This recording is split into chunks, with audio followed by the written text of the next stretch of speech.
ರಾಜ್ಯದಲ್ಲಿ ಸಿಎಂ ಬದಲಾವಣೆ ಚರ್ಚೆ ವಿಚಾರದ ಬಗ್ಗೆ ಪ್ರತಿಕ್ರಿಯೆ ನೀಡಿದ ಕಾಂಗ್ರೆಸ್ ಮುಖಂಡ ಬಿಕೆ ಹರಿಪ್ರಸಾದ್, ಹೈಕಮಾಂಡ್ ಎಲ್ಲವನ್ನು ಕೂಡ ತೀರ್ಮಾನ ಮಾಡುತ್ತೆ ಅಂತ ಹೇಳಿದ್ದಾರೆ. ಕೆಪಿಸಿಸಿ ಅಧ್ಯಕ್ಷರು, ಮಂತ್ರಿಗಳ ಬದಲಾವಣೆ ಎಲ್ಲವೂ ಕೂಡ ಹೈಕಮಾಂಡ್ ತೀರ್ಮಾನ ಮಾಡುತ್ತೆ. ಸರ್ಕಾರ ಬಂದಾಗಿನಿಂದಲೂ ಈ ರೀತಿಯ ಚರ್ಚೆ ಆಗ್ತಾ ಇದೆ. ರಾಜಕೀಯದಲ್ಲಿ ಇವೆಲ್ಲ ಚರ್ಚೆಗಳು ಸಾಮಾನ್ಯ ಅಂತ ಹೇಳಿದ್ದಾರೆ.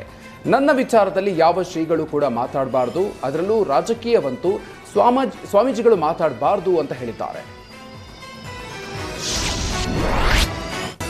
ಹಣದ ಸಮೇತ ಎಟಿಎಂ ಮಷಿನ್ ಕಳ್ಳತನ ಮಾಡಿದ ಘಟನೆ ಹಾಸನ ಜಿಲ್ಲೆ ಚನ್ನರಾಯಪಟ್ಟಣ ತಾಲೂಕಿನ ಉದಯಪುರದಲ್ಲಿ ನಡೆದಿದೆ.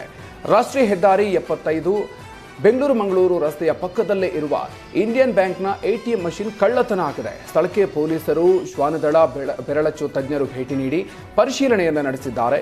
ಜನವರಿ 29ರಂದು ಹಾಸನದ ಹನುಮಂತಪುರದಲ್ಲೂ ಕೂಡ ಎಟಿಎಂ ಮಷಿನ್ ಕಳ್ಳತನ ಆಗಿದ್ರೂ ಕೂಡ ಇದುವರೆಗೂ ಪೊಲೀಸರ ಕೈಗೆ ಖದೀಮರು ಸಿಕ್ಕಿಬಿದ್ದಿಲ್ಲ. ಇದೀಗ 15 ದಿನಗಳ ಅಂತರದಲ್ಲಿ ಮತ್ತೊಂದು ಎಟಿಎಂ ಮೆಷಿನ್ ಕಳ್ಳತನ ಆಗಿದೆ.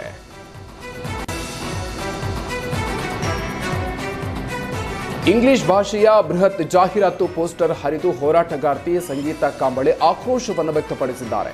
ಬೆಳಗಾವಿ ನಗರದ ಚೆನ್ನಮ್ಮ ವೃತ್ತದಲ್ಲಿ ಬಸ್ ಮೇಲೆ ಅಂಟಿಸಿದ್ದ ಇಂಗ್ಲಿಷ್ ಅಕಾಡೆಮಿ ಎಂಬ ಜಾಹೀರಾತು ಪೋಸ್ಟರ್ ಅನ್ನು ಕಿತ್ತು ಹಾಕಿದ್ದಾರೆ. ರಾಜ್ಯ ಸರ್ಕಾರದ 60% ಕನ್ನಡ ಕಡ್ಡಾಯದ ಆದೇಶವನ್ನು ಉಲ್ಲಂಘಿಸಿ ಇಂಗ್ಲಿಷ್ ಬೋರ್ಡ್ ಅಳವಡಿಕೆ ಮಾಡಲಾಗಿದೆ ಅಂತ ಆರೋಪವನ್ನು ಮಾಡಿದ್ರು.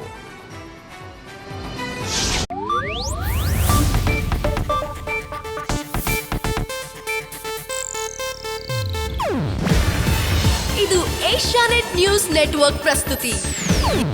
ನೀವು ನೋಡ್ತಿದ್ದೀರಾ ಏಷ್ಯಾನೆಟ್ ಸುವರ್ಣ ನ್ಯೂಸ್.